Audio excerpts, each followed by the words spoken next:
Pagi hari ini kita akan berbincang-bincang dalam satu tema tentang sensus pertanian 2023 mencatat pertanian Indonesia untuk kedaulatan pangan dan kesejahteraan petani.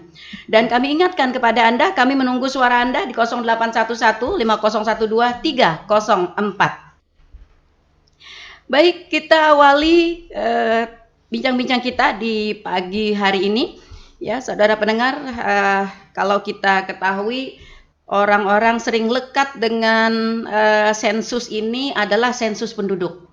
Nah, saat ini ada sensus pertanian. Iya, kita pencerahan dulu. Apa itu sensus pertanian?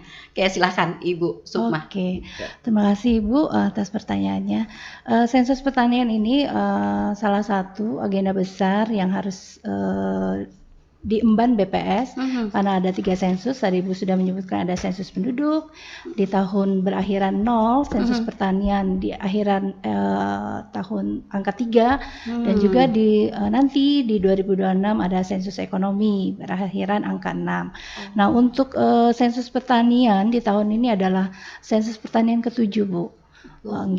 Setelah pertama kali dilaksanakan di tahun 1963.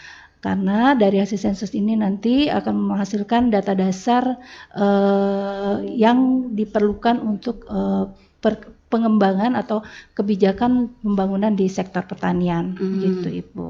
Oke, lalu apa dasar Bu, dasar pelaksanaan sensus pertanian ini? Dasarnya ini adalah Undang-Undang UU nomor 16 tahun 1997 tentang statistik, Ibu. Oke, artinya ini kan kalau tentang statistik berarti secara umum ya Bu ya. Nah, adakah misalnya klausul yang memang mengkhususkan kenapa pertanian begitu? Artinya kan terkhusus dari bidang yang lainnya. Tadi di dalam undang-undang itu sendiri kami tugas dan tanggung jawab BPS itu adalah menghasilkan data statistik dasar. Nah, sektor pertanian ini merupakan salah satu statistik dasar yang sangat diperlukan oleh seluruh aspek, entah itu dari pemerintah, masyarakat gitu, kalangan pendidikan, kalangan peneliti, seperti itu, Bu. Oh, begitu. Iya. Okay. Lalu apa tujuan dari pelaksanaan sensus pertanian itu sendiri, Bu? Kalau untuk yang di tahun 2023 ini sesuai dengan rekomendasi FAO atau Food and Agriculture Organization dalam publikasinya World Program for the Census of Agriculture tahun 2020, tujuan dari sensus pertanian 2023 adalah menyediakan data struktur pertanian sampai unit administrasi terkecil, ya sampai dengan level desa. Datanya pun sebenarnya sampai dengan level SLS atau RT gitu, Bu. Lalu yang kedua, menyediakan data yang dapat digunakan sebagai tolok ukur statistik pertanian saat ini. Dan yang ketiga, menyediakan kerangka sampel untuk survei pertanian lanjutan.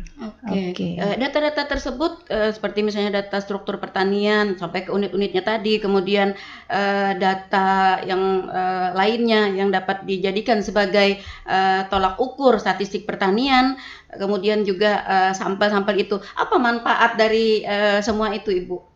Jadi dari hasil sensus pertanian 2023 ini nanti akan disajikan statistik pertanian yang lebih rinci, di mana bagi pemerintah dan pelaku usaha pertanian itu bisa digunakan untuk mengidentifikasi permasalahan apa yang sedang terjadi dalam sektor pertanian dan potensi apa yang bisa dikembangkan untuk mengatasi permasalahan-permasalahan tersebut.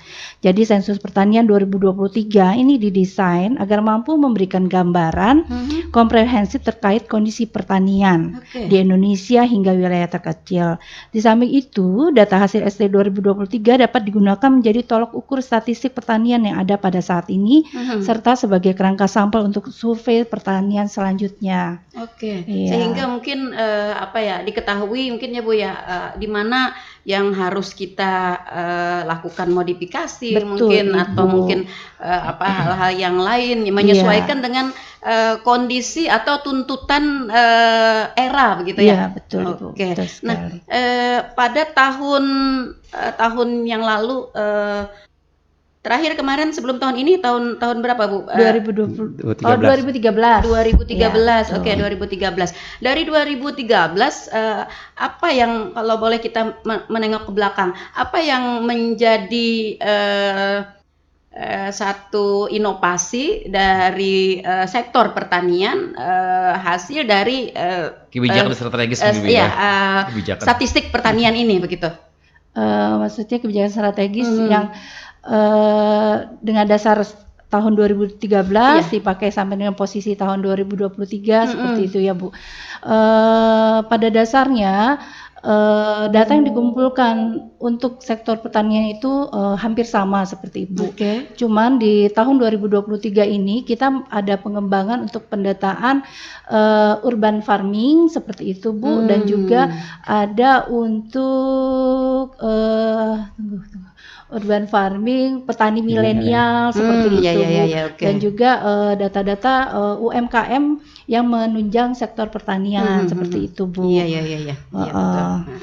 Oke, lalu kalau boleh dirinci begitu Bu, sektor pertanian yang menjadi data untuk di sensus ini yang jadi indikator itu apa saja? Karena begini, kalau masyarakat kita kan lebih lekatnya kalau pertanian itu bertani di sawah. Iya, bertani di sawah. Nah, lalu dengan sensus ini apakah hanya petani sawah, petani padi begitu, atau ada kategori petani yang lainnya? Inge, jadi gini Bu ya, memang selama ini saya tuh sempat sebelum datang ke sini waktu acara kami sosialisasi, Ibu tahun ini kan BPS sensus pertanian ya Bu, sensus perkebunannya kapan? Gitu kan? Memang masyarakat umum taunya kalau pertanian tuh dianggapnya padi gitu, tanaman padi sawah seperti itu. Padahal sebenarnya sektor pertanian itu sendiri mencakup 7 subsektor Ibu ya. Yang pertama itu tanaman pangan. Nah, padi itu adalah bagian dari tanaman pangan. Itu padi dan palawija itu masuk ke dalam subsektor tanaman pangan. Selanjutnya ada subsektor tanaman hortikultura. Ini contohnya buah-buahan Bu, ada buah-buahan musiman, ada buahan tahunan seperti itu. Lalu selanjutnya lagi ada subsektor tanaman perkebunan. Ini contohnya karet, sawit seperti itu Bu. Dan juga ada subsektor peternakan. Ini ada unggas, hewan besar gitu ya, ternak besar, ternak kecil, termasuk sapi ya di tanah laut ya. Betul Ibu, kita harus mendata itu. Mudah-mudahan dapat datanya yang akurat seperti itu ya Bu. Selanjutnya ada juga subsektor perikanan. Baik itu perikanan tangkap ataupun yang budidaya. Selanjutnya yang keenam itu adalah subsektor kehutanan. Ini contohnya apa? Mencari hasil hutan seperti itu, atau membudidayakan tanaman hasil hutan seperti itu Bu. Lalu yang ketujuh adalah jasa pertanian. Ini jasa pertanian ini mungkin usaha tani begitu ya? Bukan Bu, ini misalnya menyewakan alat-alat pendukung untuk sektor pertanian beserta tenaga operator untuk menjalankannya. Iya betul Pak, pendukungnya seperti itu. Pendukungnya, termasuk pekerja begitu? Mungkin nanti bisa ditambahi sama Pak Sufyan. Silakan Pak Sufyan. Silakan Pak Sufyan, selaku ketua tim ya. Oke, silakan Pak. Ya, untuk cakupan kita itu sudah disampaikan tadi adalah subsektor dari pertanian. Kemudian saran kita adalah untuk di sensus pertanian ini adalah pengelola usahanya Bu. Jadi yang bertanggung jawab baik secara ekonomi, yuridis maupun yaitu yang saran kami. Jadi yang sebagai pekerja pertanian yang sifatnya hanya buruh itu tidak tercakup sebagai pengelola pertanian di sini. Oh begitu. Iya, yang tercakup berarti kalau misalnya kayak usaha tani kayak misalnya pasca pertanian, penjual beras masuk nggak Pak? Nah, penjual itu masuk pedagang Bu. Pedagang. Jadi kita tidak kecuali pedagang itu ada juga mengusahakan usaha pertanian baik tanaman pangan atau perkebunan atau itu ternak, itu kita cakup di sektor kegiatan di pertaniannya, bukan perdagangannya. Begitu. Iya. Sehingga ini akan lebih jelas nih, artinya siapa saja yang menjadi sasaran pendataan ini ya, sehingga masyarakat kita nih supaya siap-siap begitu maksud saya Pak. Bagaimana Pak, siapa saja yang akan didata pada sensus pertanian di tahun 2023 ini? Ya, siapa saja yang akan didata itu ada 3 sasaran yang kita kumpulkan di sini dalam sensus pertanian itu adalah yang pertama sifatnya usaha perorangan. Sifatnya usaha perorangan ini kita datang, petugas-petugas akan datang ke rumah-rumah penduduk itu untuk mendata pengelola usaha pertanian yang ada di rumah tangga itu. Setiap rumah tangga yang akan ditemui oleh petugas. Kemudian sasaran yang kedua adalah usaha perusahaan yang berbadan hukum. Banyak usaha-usaha berbadan hukum seperti usaha perkebunan, usaha peternakan itu dan lainnya itu yang berbadan hukum juga akan dilakukan oleh pengumpulan data oleh petugas-petugas kita di lapangan. Kemudian ada lagi yang selain ada usaha rumah tangga, ada usaha potongan, ada juga usaha pertanian lainnya seperti adanya kelompok-kelompok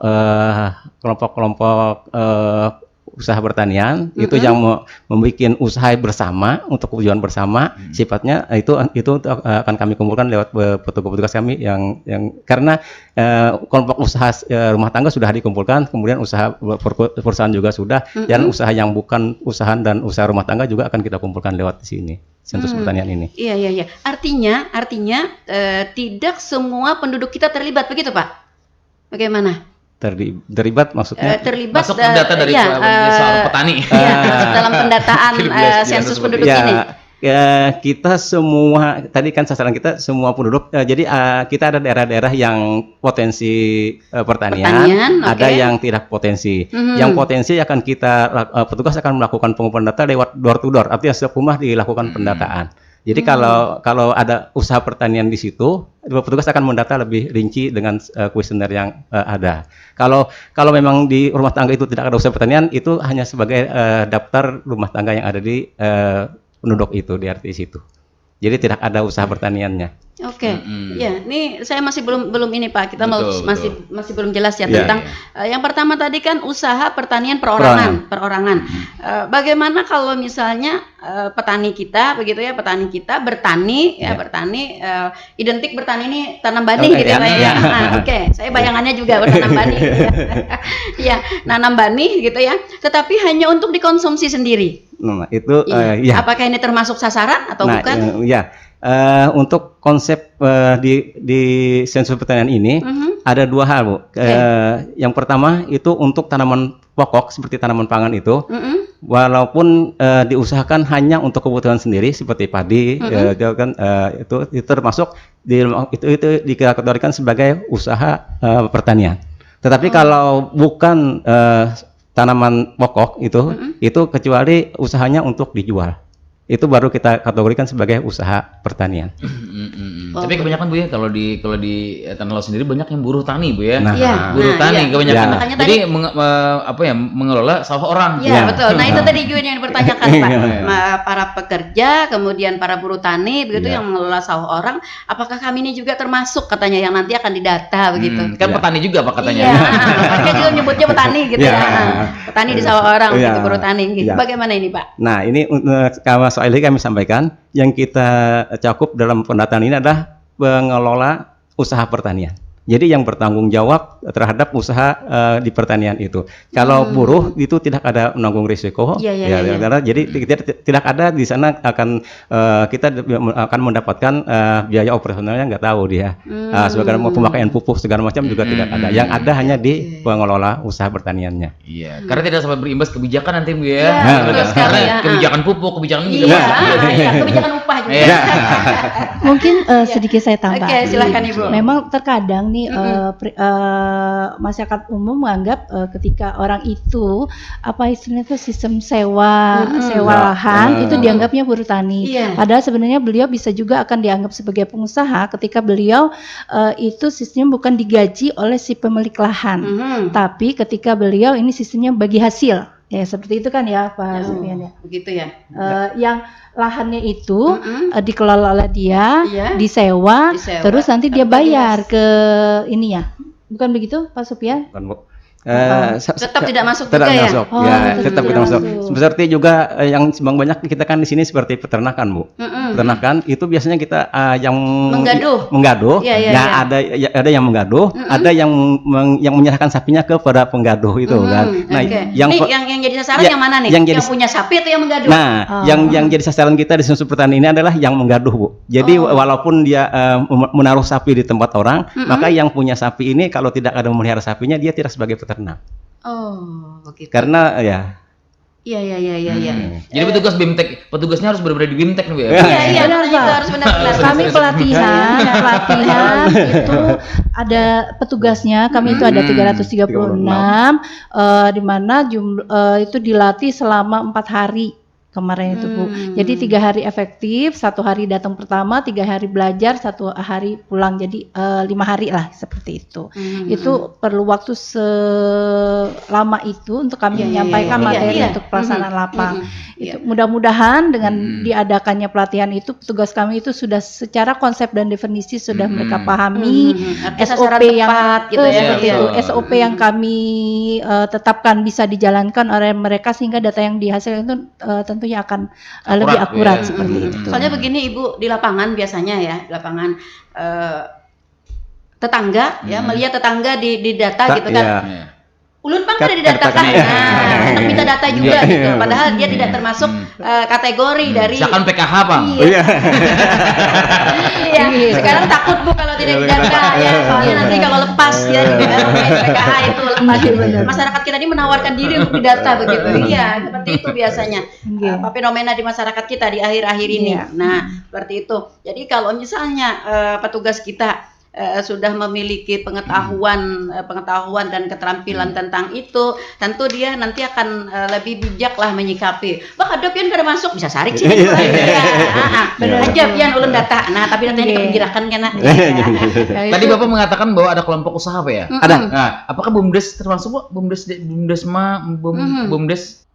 BUMDes itu ya kita makanya untuk yang kelompok itu yang kita cakup di dalam sensus pertanian ini adalah usahanya memang usaha yang dikelola bersama-sama. Kalau misalnya ada contohnya misalnya ada program bantuan misalnya, bantuan ke kelompok, tapi dalam usaha pengembangan usahanya hanya dikelola masing-masing individu, itu akan ditangkapnya di UTP atau usaha pertanian perorangan. Tapi kalau memang usahanya dikelola bersama untuk bersama, itu akan kita cakup di sini BUMDes.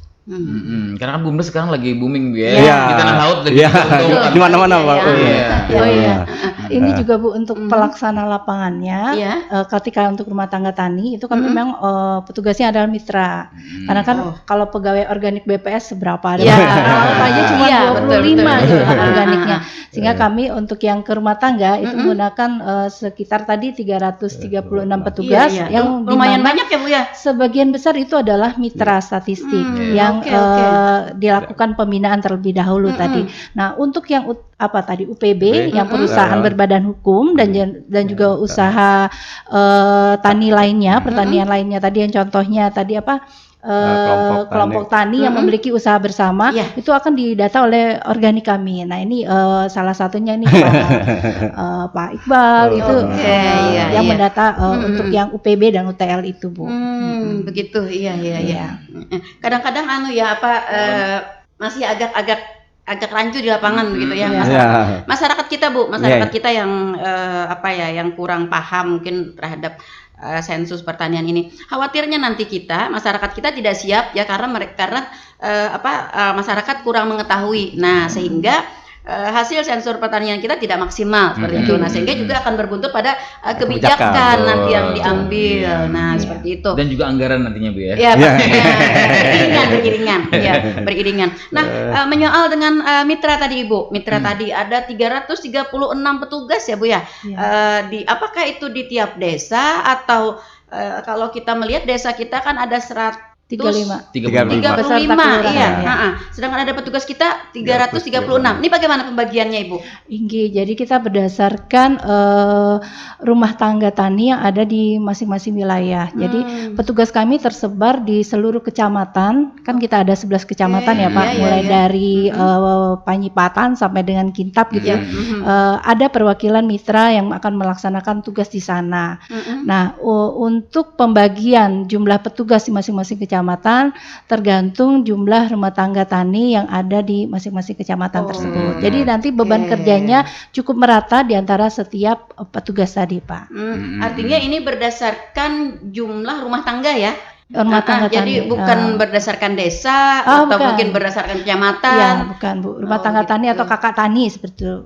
Orang lebih kalau konsep rumah tangga orang kan jarang dengar ya Pak ya. Biasanya kalau di sini keluarga seperti itu, keluarga tani seperti itu kemarin. Kalau boleh bocorannya Ibu, satu petugas kita berapa kakak Bu? Kalau untuk satu petugas lapangan yang pendataannya itu ketika jumlah kakak taninya ada banyak itu mereka dikontrak 2 bulan untuk informasi dikontraknya Insya Allah 2 bulan kalau memang memenuhi beban kerjanya tadi 1 bulan sekitar 120 rumah tangga tani beban kerjanya atau kalau 2 bulan 240 rumah tangga tani.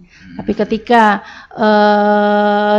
beliau dapat kerjanya bukan di wilayah konsentrasi, maka beban tugasnya adalah rumah tangga biasa. Jadi sekitar 350 sampai 480 rumah tangga biasa atau kakak biasa seperti itu, Bu. Oh, iya. Itu yang harus mereka datangi, Bu, semua. Iya. Selama 2 bulan itu ya? Iya, selama 2 bulan, betul. Oke. Apakah mereka ini diambil dari orang-orang wilayah tugas mereka atau di rolling random begitu?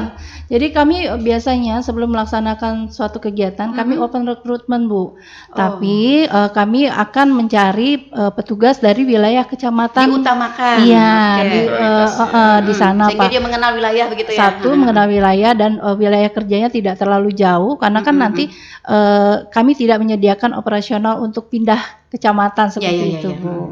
Jadi kami mengutamakan untuk di kecamatan Panyipatan. Biasanya itu adalah penduduk atau tenaga-tenaga yang berasal dari kecamatan tersebut gitu Bu. Tapi itu open recruitment dan dilakukan tes untuk bisa diterimanya itu Pak. Ini nanti dimulainya kapan nih Pak? Ya, untuk sensus pertanian kita sudah mulai di bulan awal Juni tadi, tanggal 1 Juni hingga kan akan tadi sampai berlangsung selama 2 bulan hingga akhir Juli 2023. Sampai dengan 31 akhir Juli. Emang targetnya 2 bulan Bu selesai? Iya, memang Pak. Katanya targetnya 2 bulan. Ya, nggak bisa ditawar-tawar lagi. Berarti ini rekrutnya mitra tadi sudah selesai ya? Di bulan Mei. Udah jalan Bu. Iya. Saya tadi mau kabar gembira. Mau daftar ya? Harusnya mungkin nanti ke depannya kami sosialisasinya lebih cepat Soalnya ini kabar gembira ya buat teman-teman. Meskipun 2 bulan kan, tapi paling tidak mereka mencari pengalaman. Sebenarnya itu sudah kami sebarkan Bu melalui medsos, melalui website kami, utamanya melalui website kami sudah kami sebarkan. Iya, sayangnya tidak ada pengumuman di radio ya. Bener. Iya, teman-teman radio tadi malam mitra-mitra kami juga tanya gitu. Iya, petugas sensusnya nanti Bu tanyakan gitu. Saya mau. Nah, seperti itu. Iya. Oke. Baik, nanti kita akan ke sensus yang lainnya ya. Jangan khawatir, masih ada. Masih ada. Sensus ekonomi. Oke. Nah, lalu ini Bu ya di lapangan ini kan saat ini sering terjadi kayak petugas-petugas palsu begitu ya, orang-orang yang sering menyamar begitu. Kita ingin menekankan kepada masyarakat kita begitu, bagaimana mereka mengenali si petugas itu, karena memang begini, meskipun dia orang kecamatan tapi kan turun ke desa begitu ya. Nah, orang desa mungkin masih rada-rada samar, apalagi kalau dia anak muda begitu ya. Anak muda kan biasanya kawanannya yang muda juga gitu ya. Yang didata nih orang-orang dewasa gitu atau orang-orang senior begitu. Nah, apa Bu ciri-ciri atau semacam identitas khas yang bisa dikenali? Jadi petugas kami itu Bu, sebelum turun ke lapangan mereka itu kami sediakan atribut yang harus mereka pakai. Itu SOP-nya itu ya. Mereka pakai topi Bu, topinya warna hijau. Ini kebetulan kita nggak bawa topi ya. Tinggi topi berlogo ST 2023, lalu menggunakan tanda pengenal. Nanti ada name tag, di mana name tag-nya itu ada barcode yang sebenarnya bisa di-scan untuk melihat apakah benar si Bapak ini ada petugas dari BP BPS. Selanjutnya juga membuat surat tugas. Kami lengkapi petugas kami dengan surat tugas. Kalau misalnya belum percaya juga ini nih surat tugas dari BPS. Sebagai, dan juga mereka sebelum turun ke rumah-rumah mereka harus lapor Bu ke wadah pembekal, ke rumah pembekal Pak Lurah, ke ketua RT seperti itu. Pada tokoh-tokoh masyarakat ya. Agar masyarakat kita ini jangan sampai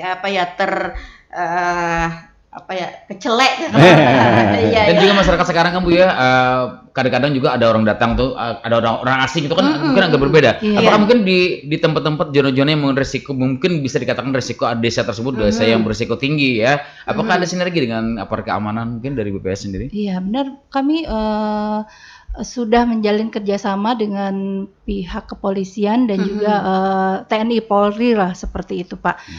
Jadi kalau untuk di wilayah-wilayah, alhamdulillahnya di Tanah Laut ini memang tidak ada wilayah konflik ataupun wilayah yang dianggap riskan begitu ya. Cuman memang koordinasi kami dengan TNI Polri sudah ada dengan surat dukungan dari Pangdam dan juga dari Kapolri seperti itu Bu. Dukungan dari Bapak Bupati, Bapak Gubernur sampai dari Presiden kemarin kan ada pencanangan untuk pelaksanaan ST-nya kemarin dari Pak Jokowi langsung. Kadang masyarakat ini Bu, kadang masyarakat takut didata gitu ya. Takut datangnya orang yang asing begitu Bu ya. Karena memang kan zaman sekarang kayaknya lebih banyak orang-orang yang kayak nyamar-nyamar gitu ya. Sebagai pendata sensus katanya SK-nya mendata cewek gitu ya. Ada anak sini yang binian. Ternyata terhipnotis sih Bu ya. Terhipnotis. Atau misalnya ternyata mendata lahan begitu kan, tidak sedikit juga katanya nih. Sekarang ini Ibu ada yang kemarin kasus kita itu ternyata orang cari lahan. Nah, lahan pertanian untuk dialihfungsikan menjadi lahan burung walet. Nah, itu dia. Iya. Nah, seperti itu. Dikira petugas gitu ya. Soalnya begini, apalagi kalau misalnya petugas kita datang sendiri ya Bu ya, datang sendiri. Kalau baju misalnya ya bisa tersamar gitu ya. Warna hitam, saya juga punya warna hitam gitu kan ya. Warna merah saya juga punya warna merah begitu. Nah, seperti itu biasanya masyarakat kita. Jadi dalam kesempatan ini kita ingin benar-benar memberikan pemahaman kepada para masyarakat kita khususnya yang menjadi sasaran pendataan ya Pak ya, agar biar agak rewel dikit ya Pak ya, nggak apa-apa ya, nggak apa-apa. Tanyakan ID card-nya, lihat ID card-nya, kemudian tanyakan surat tugasnya, dan pastikan juga sudahkah dia lapor. Iya, betul. Jangan sampai nanti langsung nyelonong aja gitu ya. Penyumbang aja harus lapor Bu ya. Bener. Iya. Karena SOP-nya memang harus lapor Bu. Iya, harus lapor itu penguasa wilayah setempat. Iya. Khawatirnya nanti kan karena kita ngejar waktu, ngejar target gitu ya, ngejar setoran juga data maksudnya ya. Jadi ambil cepat aja gitu ya. Wah, ini sudah sore nih, mungkin kepala desa sudah nggak ada lagi di kantornya gitu ya. Saya langsung aja dulu ke rumahnya menyelesaikan target gitu ya, seperti itu biasanya ya. Tapi tetap ya masyarakat kita harus lebih kritis, biar agak rewel dikit gitu, tapi kita memang benar-benar aman. Iya benar. Ya, memang benar-benar aman. Ini yang ingin kita sampaikan kepada masyarakat kita ya, tentang pendataan pertanian. Iya, sensus pertanian ini. Ya, jadi jangan sampai nanti salah sasaran, salah orang gitu ya. Dikira ini ya, dikira memang petugas sensus pertanian. Nah, ternyata bukan gitu ya. Nah, hasil mungkin apa didata juga Pak? Hal hasil mungkin hasil dari pertaniannya. Kan ada petani kota Bu ya, ada petani desa, itu kan beda-beda. Iya, benar Pak. Ya. Emang ada hasil juga ditanyakan juga di pendataan itu Bu? Iya, dalam kuesioner itu hasil juga ada di sana kan. Kita menyerahkan juga ada lahan, ada juga jenis tanamannya, itu juga akan ditanyakan di sana. Jadi sampai kayak hasilnya juga ada. Kan nggak enak Bu ya kalau nanti kebijakannya sama dengan yang petani kota. Betul. Iya. Ibu, selain daripada nanti para sasaran kita ini kan melihat atributnya tadi ya. Nah, kemudian juga berkenaan dengan apa yang dia tanyakan, apa yang dia bicarakan juga perlu juga menjadi perhatian.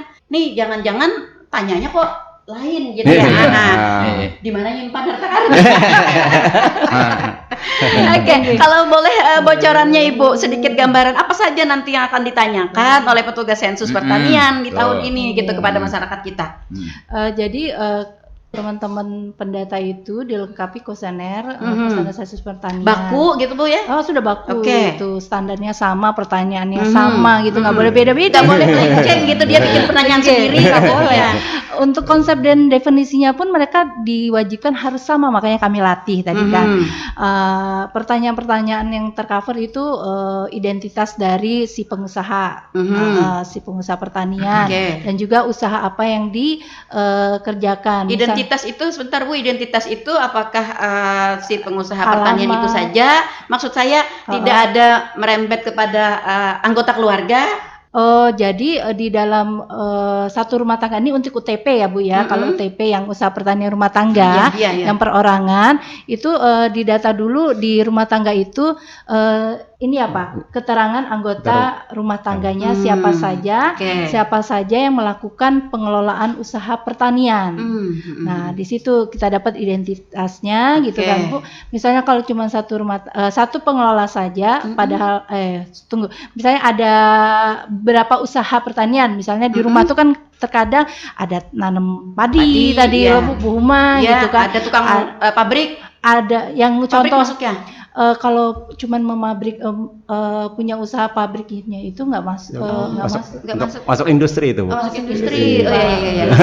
Oke. Ya, jadi apa tadi contohnya tadi di rumah tangga itu ada usaha Bu Huma. Imbat ini yang ulun datangi kemarin, ulun kan melakukan pengawasan juga Pak. Kita nggak bisa lepas ya.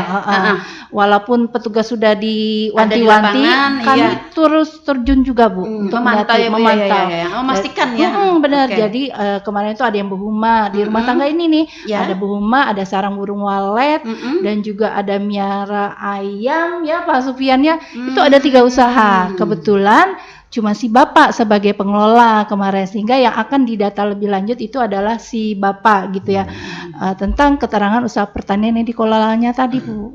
Kalau tadi kemarin kami naik, kalau walet kan jelas dijual ya Pak. Bu. Nah itu akan menjadi bisa dimakan sendiri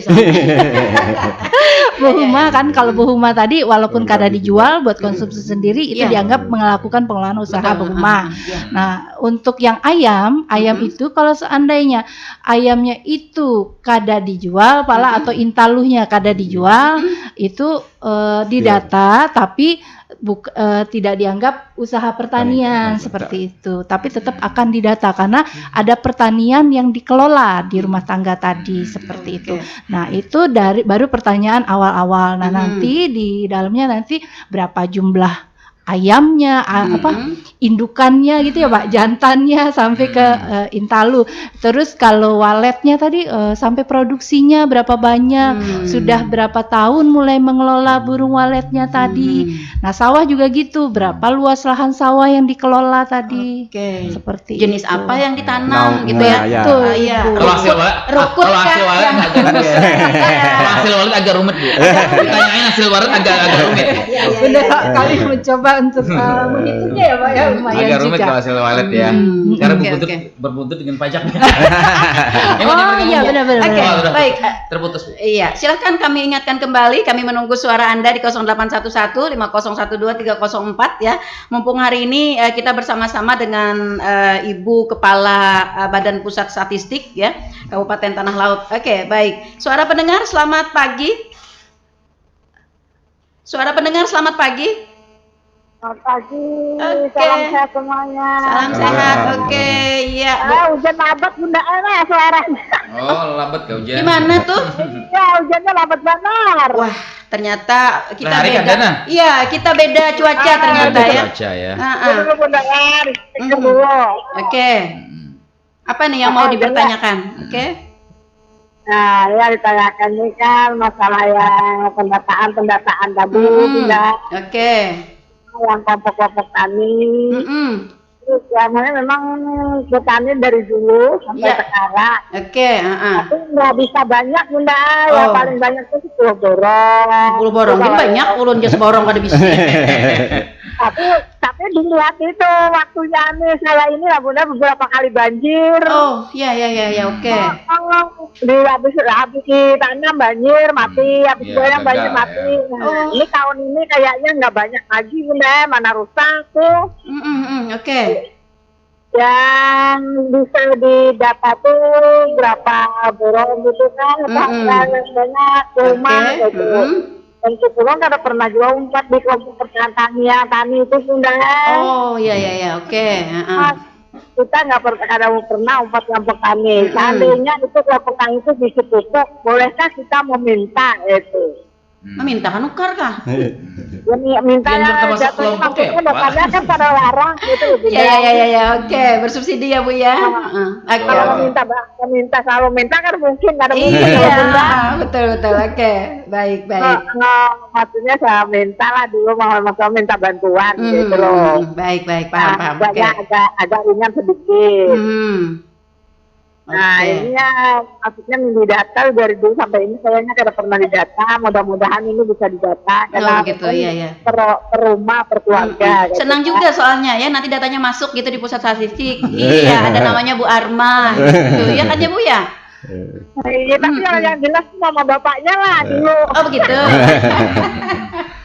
Oke, baik, sudah bisa dipahami Ibu. Oke. Kayaknya tahu beberapa tahun kada pernah kena data gitu. Oke, baik.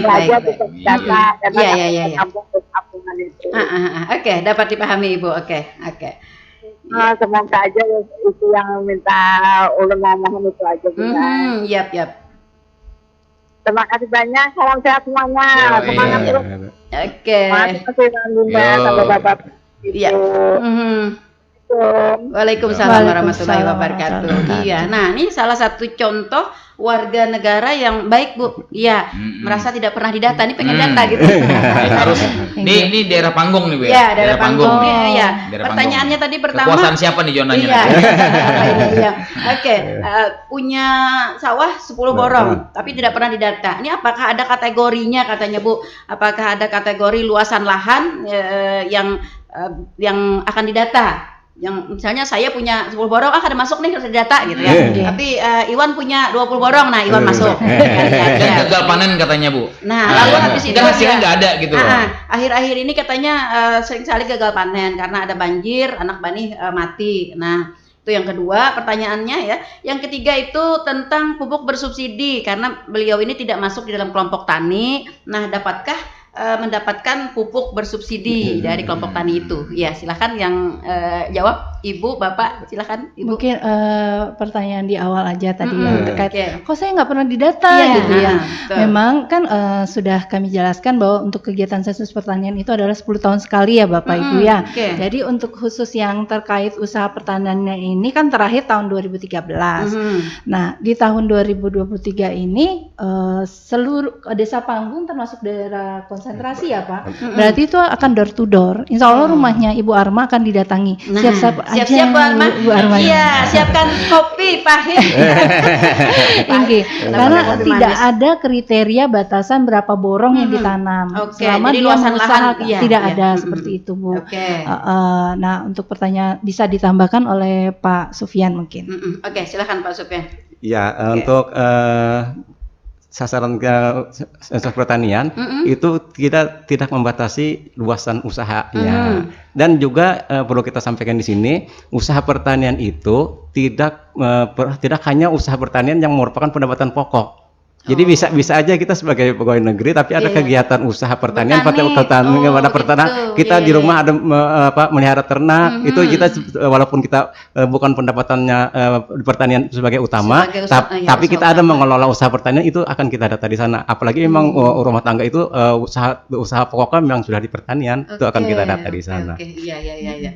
Oke. Nah, artinya tidak ada batasan luas lahan tadi ya. Oke. Nah, lalu kalau misalnya karena akhir-akhir ini sering banjir, kemudian bani banyak yang mati gitu, sehingga tidak terlalu banyak lagi gitu ya, tidak terlalu banyak lagi yang ditanam, yang ditanam. Tapi tetap ini termasuk kategori ya Pak ya? Ya, walaupun hasilnya sekarang ini anggaplah puso gitu ya, puso. Tetapi dalam setahun yang lewat tadi dia memang mengusahakan itu, hasilnya puso itu tetap kita data di sini. Jadi yang penting dalam 1 tahun terakhir ini dia masih ada gitu mengelola usaha pertanian. Jadi Ibu, tujuan kita mendata ini itu salah satunya adalah untuk menggali.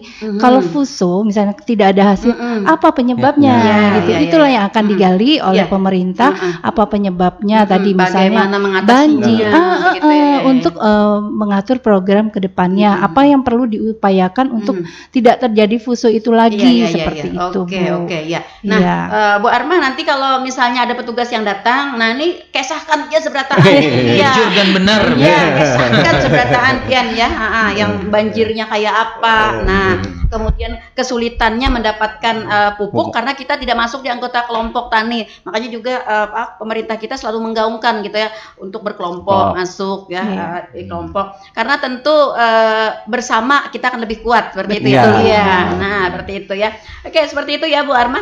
Oke, baik para pendengar, kami masih menunggu suara Anda di 0811 5012 304 ya. Jangan lewatkan nih momen kita 10 tahun sekali. Iya, 10 tahun sekali ya. 10 tahun yang akan datang kita baru ketemu lagi nanti dengan sensus pertanian mungkin ini Ulun, gitu ya. Udah ada yang masuk? Sama mungkin kurang jelas Ibu Armah nih. Anu bunda ini diambungan, kita salah. Oh, diambungan. Iya, kita salah cari. Salah ya. Inggris tadi. Betul. Oke. Oke, konfirmasi. Iya.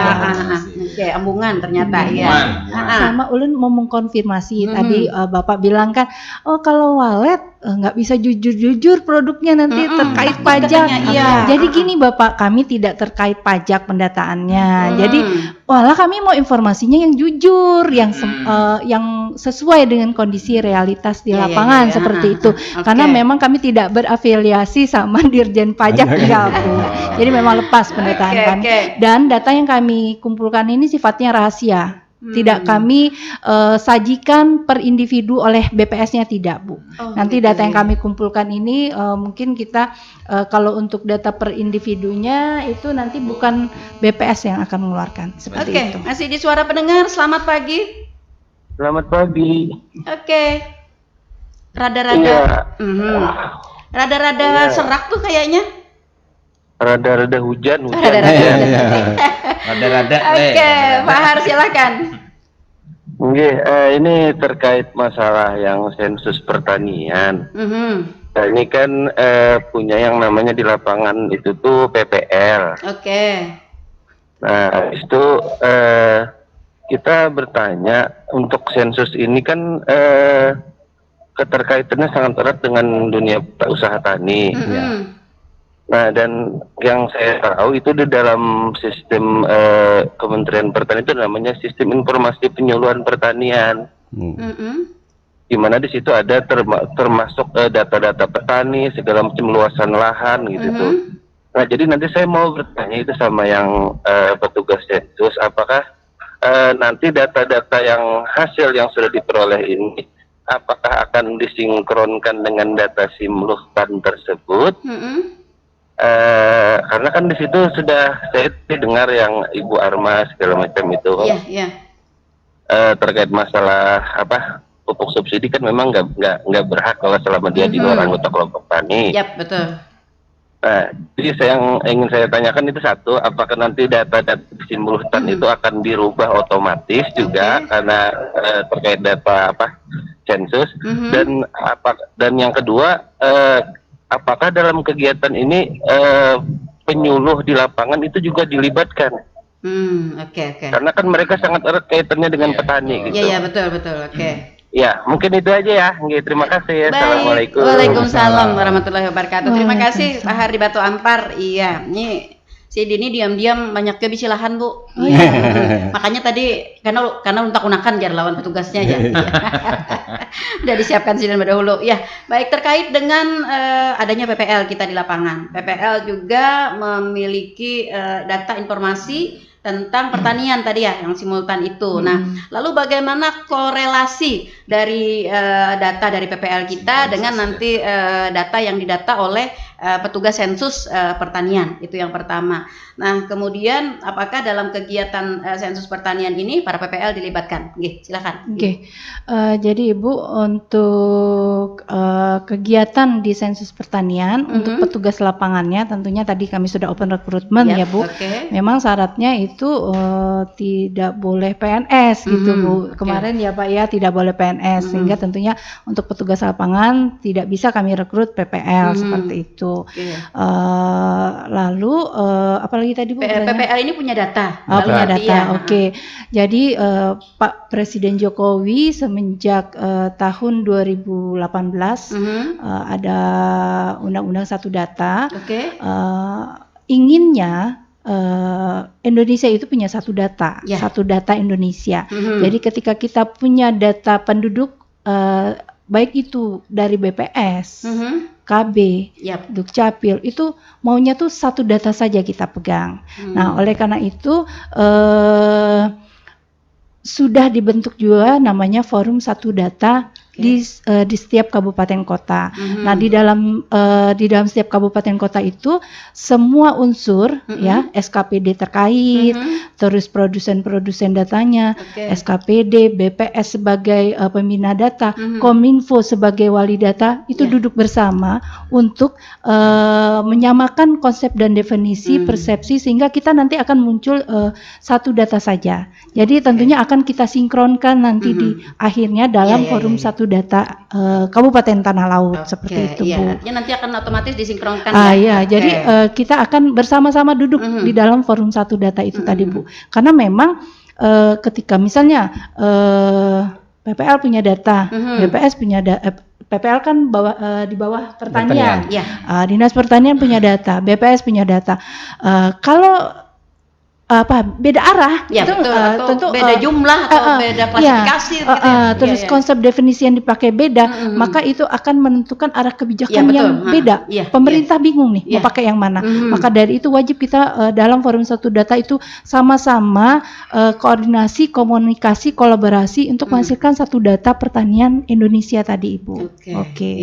Nah, lalu tadi terkait dengan kegiatan di lapangan ya, apakah PPL yang membawahi wilayah itu gitu ada komunikasi atau mungkin ada keterlibatan dengan petugas kita?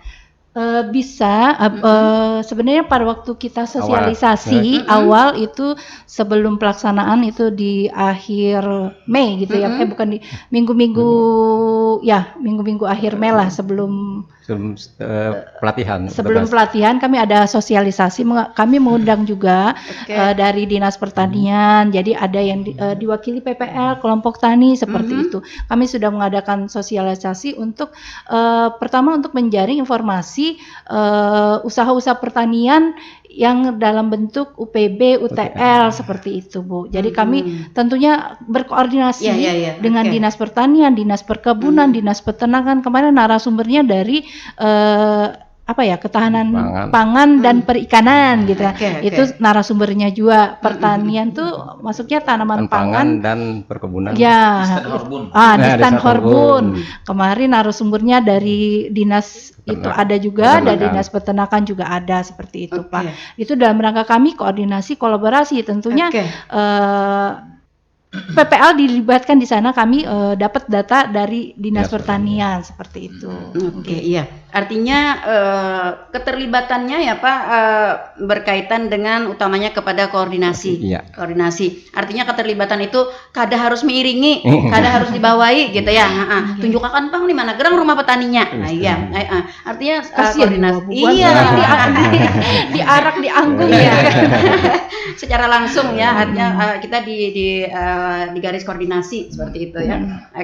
Dan mungkin data-data dari informasi atau data-data dari PPL tentu sangat diperlukan, tetapi lebih disinkronkan ya, lebih disinkronkan dan lebih dirinci oleh petugas kita di sensus pertanian ini. Jadi kalau di Dinas Pertanian mereka data sektoral kan, lebih mendetil lagi. Nah kalau kami di sini adalah data-data dasarnya, ya kan Pak ya Sofian luas lahan tadi kan seperti itu. Nah nanti untuk yang lebih detailnya lagi itu adalah data sektoral yang memang istilahnya itu dikelola sendiri oleh Dinas Pertanian seperti itu, Bu. Tapi tetap kita akan koordinasi dengan BPS karena BPS sebagai pembina data, Bu.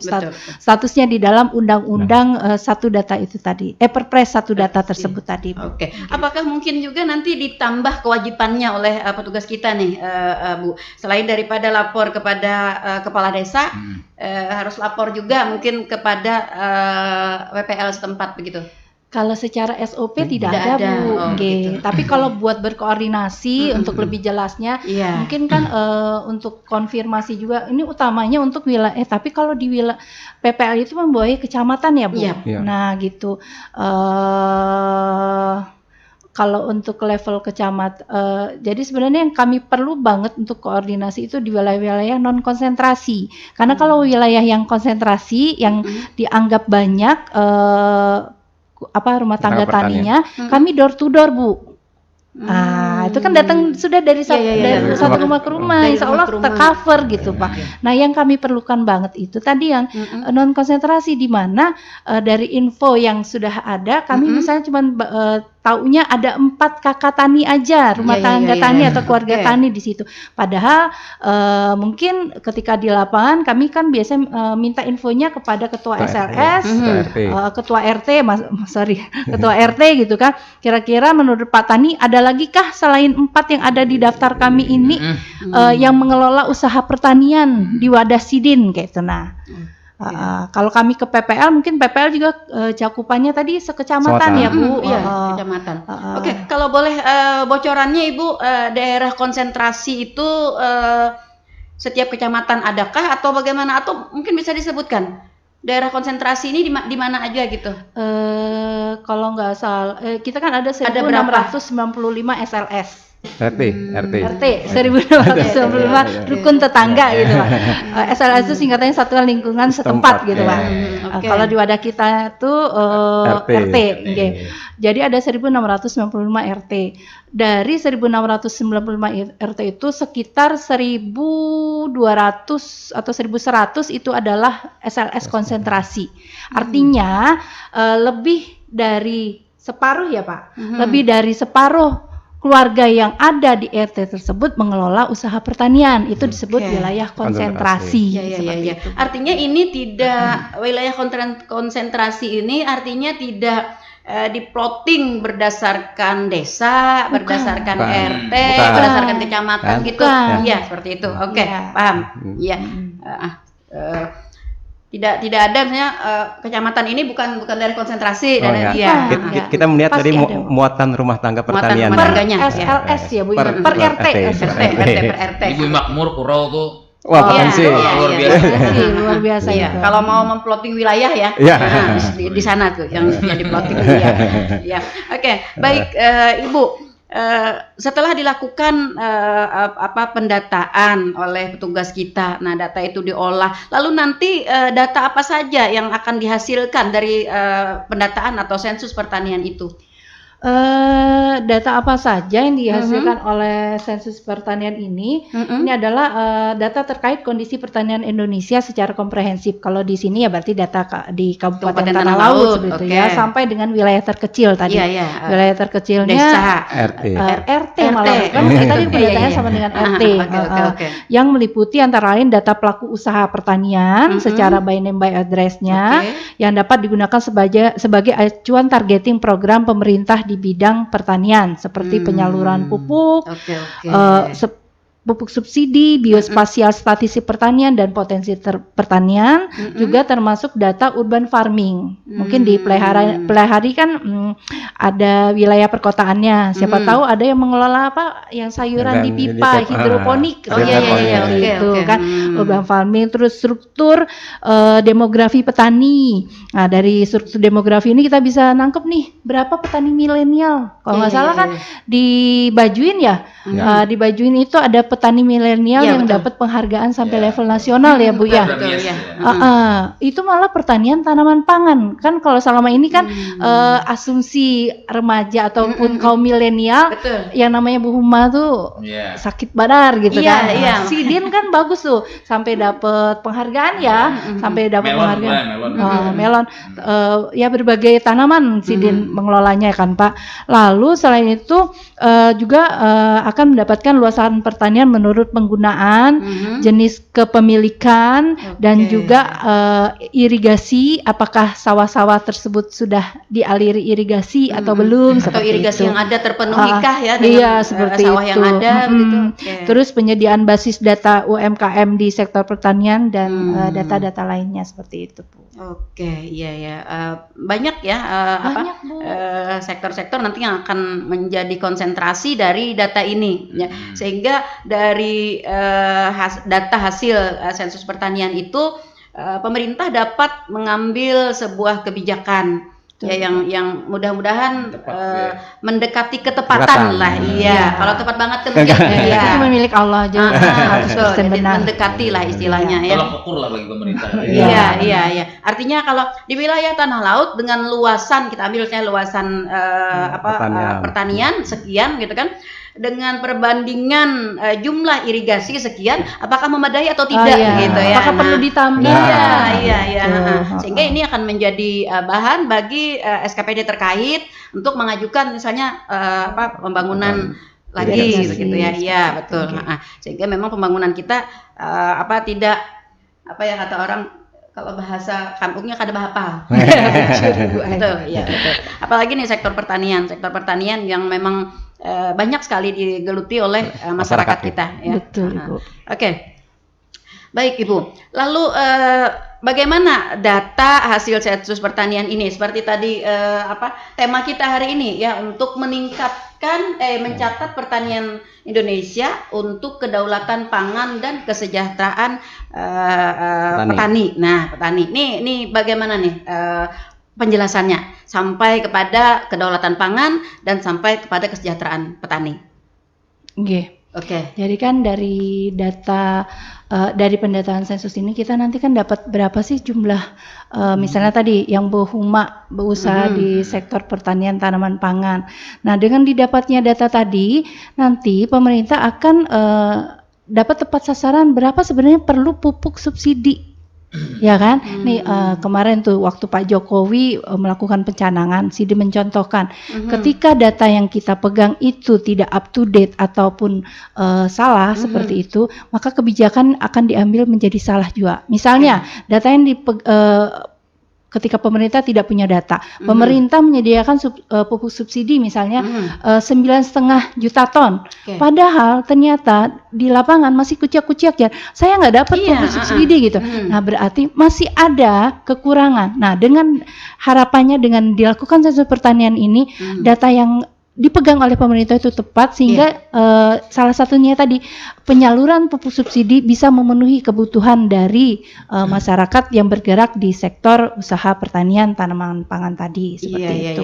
Apakah memang penyaluran pupuknya yang kurang begitu kan? Atau memang penyaluran pupuk sudah pas-pas aja gitu. Tapi ada penyimpangan mungkin ya siapa tahu ada numpuk di gudang gitu ya, nggak disalurkan. Sementara masyarakat kuciak-kuciak jadi Ibu tadi ya seperti itu. Nah, ini yang menjadi bahan juga bagi pemerintah untuk mengevaluasi ya kekurangan ini apa penyebabnya begitu ya. Nah, seperti itu. Nah, jadi benang merahnya tuh di situ ya Bu ya. Masyarakat kita ini kalau mendengar kesejahteraan gitu Bu, jadi identiknya ini dengan peningkatan pendapatan. Nah, gitu. Jadi dipertanyakan nih benang merahnya nih di mana dengan data, terus ini kesejahteraan begitu, di mana katanya ininya kolerasinya begitu. Iya kan, ketika data itu tepat, kebijakan yang diambil oleh pemerintah tepat, maka permasalahan yang terjadi akan bisa diatasi. Contohnya tadi kan, pupuk kurang, tentunya produktivitas menurun. Padi. Contohnya ini aja kita ambil contoh, produktivitas padinya tidak bisa optimal atau sedikit gitu kan Bu. Nah, dengan sedikit tadi duitnya dapatnya dikit juga kan Bu, kayak gitu. Kesejahteraan tidak bisa meningkat. Itu dari sisi pupuknya. Nah, misalnya dari sisi hamanya seperti itu kan bagaimana? Oh, berarti perlu terus bibitnya. Kalau hama tadi berarti perlu obat-obatan. Seberapa banyak obat yang perlu. Terus jenis hamanya apa yang menyerang, mungkin banyaknya di wilayah tersebut kan beda-beda nih setiap wilayah. Kalau nggak salah kan tahun semalam Pak yang penyakit kuning kan bunglai seperti itu. Nah, itu bagaimana treatmentnya yang harus dilakukan oleh pemerintah untuk mengatasi hama tersebut tadi. Itu pupuk, bibit juga sebenarnya yang pas seperti apa yang layak, yang bisa ditanam di lahan pertanian, mungkin di wilayah Pura, Bumi Makmur mungkin beda-beda kualitasnya seperti itu yang harus ditanam oleh penduduk seperti itu. Dan juga sehingga pemerintah bisa meningkatkan PPL untuk memberikan penyuluhan seperti itu. Mungkin selama ini kan kita taunya menanam itu padi lokal gitu. Padahal ketika padi lokal tidak tahan dengan kemarau atau bunglai tadi, hama itu apa solusinya? Bibit apa yang bisa kita tanam seperti itu? Mungkin itu nanti sehingga jumlah PPL-nya perlu ditambahkah atau kegiatan PPL-nya seperti apa? Begitu kan jadi kebijakan yang diambil itu lebih tepat sasaran, sesuai dengan permasalahan dan potensi yang ada di wilayah masing-masing tadi. Masalah permodalan bagaimana, Bu? Permodalan juga tadi kan bisa dicover juga nggak permodalan kalau di itu, Pak? Kalau permodalan kita bahas ke sana itu kan.